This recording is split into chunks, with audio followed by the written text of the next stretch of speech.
hard for them to think that people are going to take advantage of them. We have a telephone call. I'm going to hook my phone up here, okay, so we can hear it. And we'll get it in a second here. All right, guys, let's hear it. Good morning, caller. Hello. We can't hear it in here.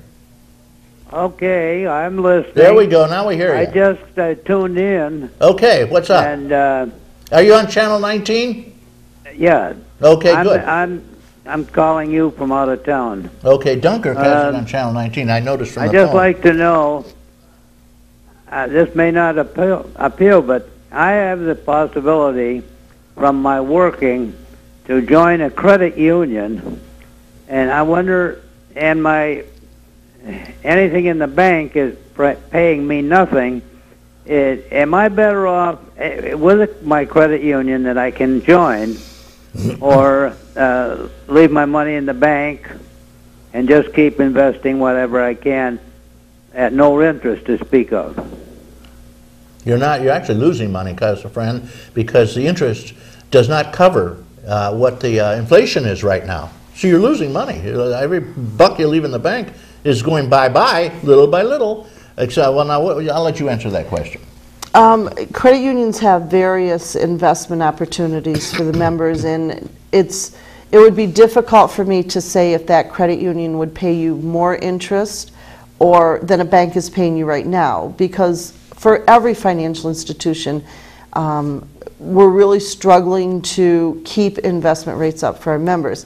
I would say that you are much better off in the credit union just from establishing a relationship with the credit union for any future needs that you may have. And that could be, if you ever need a short-term loan, you have an emergency. By establishing that relationship, by having your investment there, it helps the credit union be able to meet your needs in the future. You could have it payroll deducted and directly into savings accounts, so you never even see the money, and a lot of times you don't miss it. And a lot of credit unions will work education-wise with you, do a financial plan, help you decide where you need to be in the future. And that's one of the differences too, because we care about you as a person. There you go, caller. All right, White. I want one more thing, please. Sure, go ahead. I'd asked the lady, how can I be assured that my money is safe, extremely safe with a credit union, or at least equal to a bank? How are you able to guarantee my principal, so to speak? Okay, credit unions, the banks have the FDIC, which insures your money at the banks. Credit unions have the National Share Insurance Fund, which is our FDIC per se, and all credit unions pay into this fund, and your shares with a credit union are insured for $250,000 per person, backed by our share insurance fund, which is backed by the federal government. So we pay into that. Our fund is actually capitalized at over 1%, where the banks are like 0.2% in the FDIC funds. So the share insurance fund for credit unions is way more capitalized to cover losses than the FDIC is, and we every year pay into that fund to cover shares. And you did indicate, Vicky, that for this gentleman, that is also covered by the federal government if you run out of money in that fund, right? Well, credit unions are federal institutions, and so we're required by federal regulation to have this insurance, and it is backed by the federal government. Okay, the caller, does that help? Could I say something? You're on. I appreciate that explanation. I had no idea how secure the money would be. So thank you very much. Well, thank you, caller, and okay. I appreciate your taking the time. How does this guy, now, what are the rules for joining a credit union? Theoretically, especially just certain people, like the teachers' federal credit union or whatever, would only be teachers, but then I read the fine print and it says, well, if you if you've ever been a teacher, you can join, and then it says if you have a licensed teacher, you can join, and then it says if you ever were taught by a teacher, you can join, and then it says if you know a teacher, you can join. Now, really, what are the limits here? Every credit union has what we call a field of membership within their charter. Field of membership, okay. Right, and for my that credit means who union, can join it, who right? can join it? My credit union started out as a teachers credit union originally. We were a Jamestown Teachers Credit Union. And then what we looked at is the need in the community. And we felt that there were not enough low-cost services available for the community. Or and this was maybe. well, actually, as a teachers credit union, we actually did very well. But as we looked at our future and everything, we decided that we wanted to help the community. And so we're what you would call a low-income designated community development credit union. And it means that we go out into underserved areas and bring our services to them. So I have branches in Randolph and Frewsburg and Panama and Lakewood, which Lakewood really isn't an underserved, but we had a need to have one there. To bring services to where they're not normally. Now, there are several credit unions in the area that have that type of a membership, where it's a community base versus a sponsor base. And so Interlakes is a community, almost a community base. They have several what we call select employer groups or organizations. So if you wanted to know what credit union you'd be eligible to join, you can go to ncua.gov, which is a website, and say find a credit union. And then you put in where you live, and it will bring up a list of credit unions and what their field of membership requirements are within your geographic area. Well, so basically what I found is, like, again, if the unions have a credit union, there'll be a credit union for union people, and it just says basically, again, if you've ever belonged to a union, or if you know somebody in the union, you can join. In other words, what you've done is pretty much, the credit unions pretty much open up membership to almost everybody, one way or another, right? that is correct. Back several years ago, we had a bill called HR 1151, and that bill legislatively we lobbied for, opened up the ability of credit unions to go beyond just being a teacher's credit union or a factory credit union or a union credit union. And it allowed a lot of people within the community to take advantages of the benefits of the credit union and to really be able to have a, as we say, a better financial future, because that's what we strive for. Whether you're the teenager with your first job, or you're the senior citizen struggling with, the future. Our job is to take care of you and to help you have a better future financially. Mort, I see the phone is blinking. Somebody's trying to get in. Mort sleeps just doing this program. He complains about the train keeping him up all night. Oh, well, he says it only bothers him on Friday night for some reason.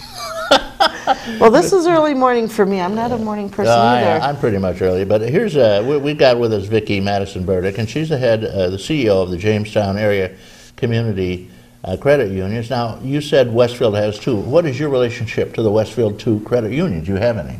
Well, the credit unions in our area, which is the western part of, well, actually all of Chautauqua County, we have what we call a district, and we belong to credit union. We all work together cooperatively.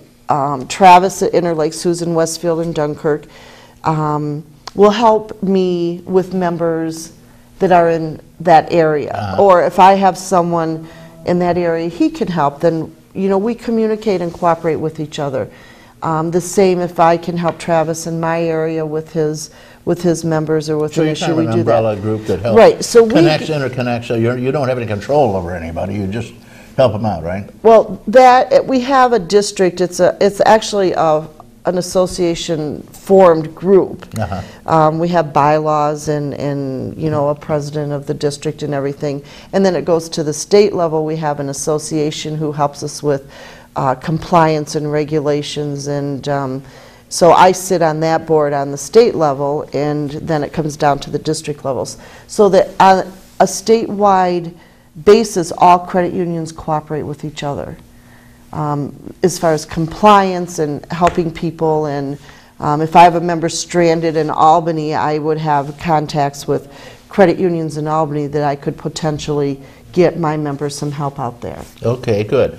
One of the things, one of the differences between credit unions and banks, other banks, is that you don't give out, you don't do credit cards. Credit cards being kind of a nasty in some ways, but positive in another way. You know, I use credit cards so much that I haven't carried cash for years. And I saw somebody, it got to the point, Vicky, I saw somebody pulling out some greenbacks and paying with them, and I had to ask her what the green things were, because well, everybody I know uses credit cards. But wait a minute, that brings up the question now. A lot of people are living off their credit cards. They're in desperate financial shape now. They've lost Correct. their jobs, their inflation is Right. killing them, and they're living off them knowing that they cannot pay them. Now, all these banks, thousands of millions of banks across the country are now going to have unpaid credit cards. What's this going to do to the banks again? Well, those fees will be passed on, or those losses are being passed on to the people who do pay their credit cards in higher rates and fees that they're allowed to Somebody said charge. they may just go under because of this. This is true. There are some banks that may fail because of their credit card losses. Now, there are credit unions who do offer credit cards. Right. Just my particular credit union, from a philosophical standpoint and from a cost standpoint, because it's a costly program to run and there are huge losses, so we choose not to do it.